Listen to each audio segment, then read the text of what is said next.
Chapter 9 of The Science of Getting Rich by Wallace D. Wattles. How to Use the Will. To set about getting rich in a scientific way, you do not try to apply your willpower to anything outside of yourself.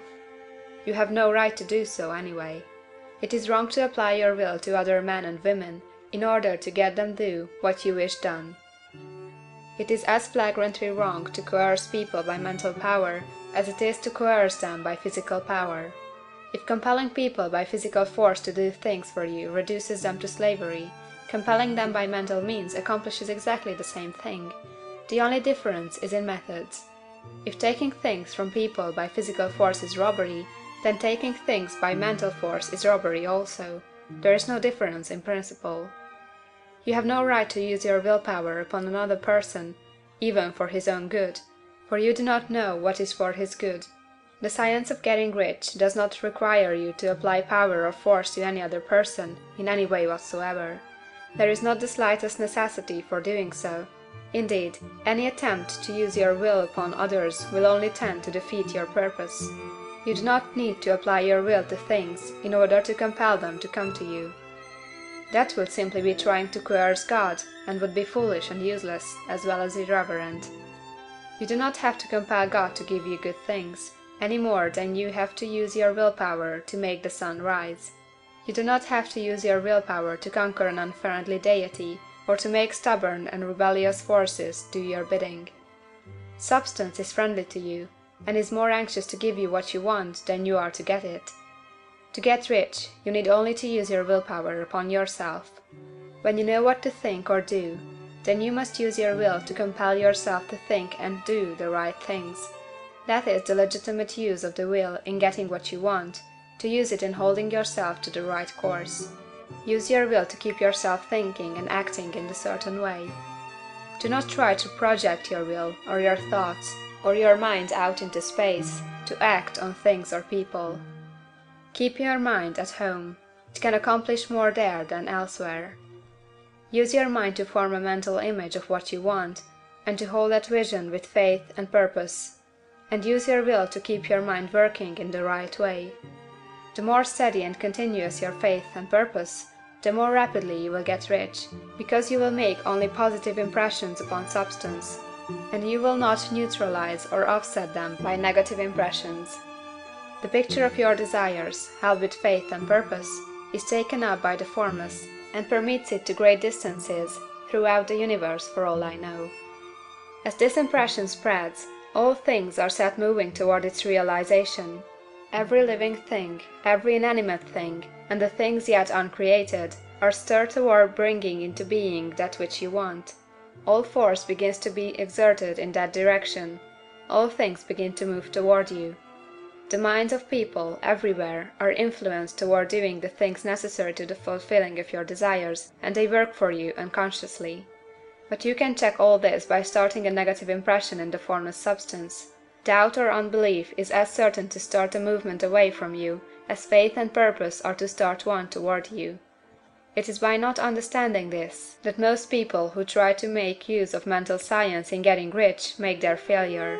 Every hour and moment you spend in giving heed to doubts and fears, every hour you spend in worry, every hour in which your soul is possessed by unbelief, sets a current away from you in the whole domain of intelligent substance. All the promises are unto them that believe, and unto them only. Notice how insistent Jesus was upon his point of belief, and now you know the reason why. Since belief is all important, it behooves you to guard your thoughts, and as your beliefs will be shaped in a very great extent by the things you observe and think about, it is important that you should command your attention.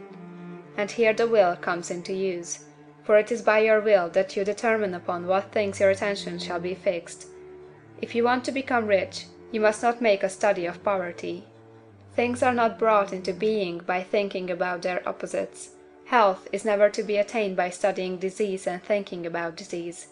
Righteousness is not to be promoted by studying sin and thinking about sin. And no one ever got rich by studying poverty and thinking about poverty. Medicine as a science of disease has increased disease. Religion as science of sin has promoted sin. And economics as a study of poverty will fill the world with wretchedness and want. Do not talk about poverty. Do not investigate it or concern yourself with it. Never mind what its causes are. You have nothing to do with them. What concerns you is the cure. Do not spend your time in charitable work or charity movements. All charity only tends to perpetuate the wretchedness it aims to eradicate.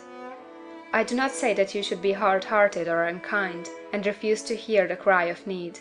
But you must not try to eradicate poverty in any of the conventional ways.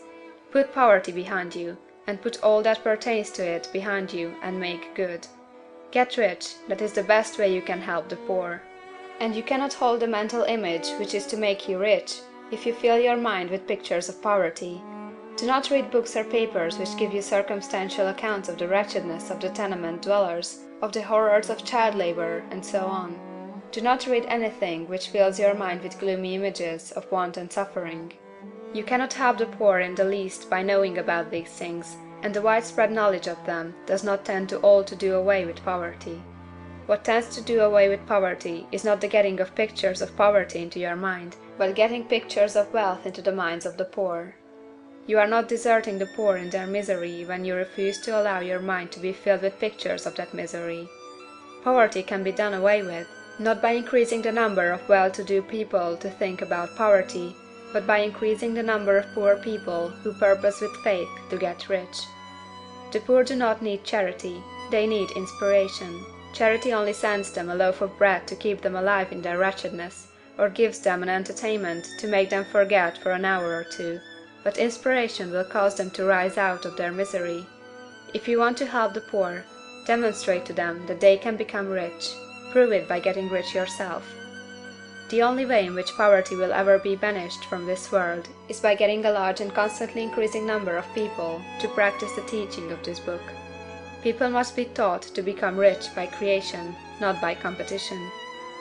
Every man who becomes rich by competition throws down behind him the ladder by which he rises, and keeps others down. But every man who gets rich by creation opens a way for thousands to follow him, and inspires them to do so. You are not showing hardness of heart or an unfeeling disposition when you refuse to pity poverty, see poverty, read about poverty, or think and talk about it, or to listen to those who do talk about it. Use your willpower to keep your mind off the subject of poverty, and to keep it fixed with faith and purpose on the vision of what you want.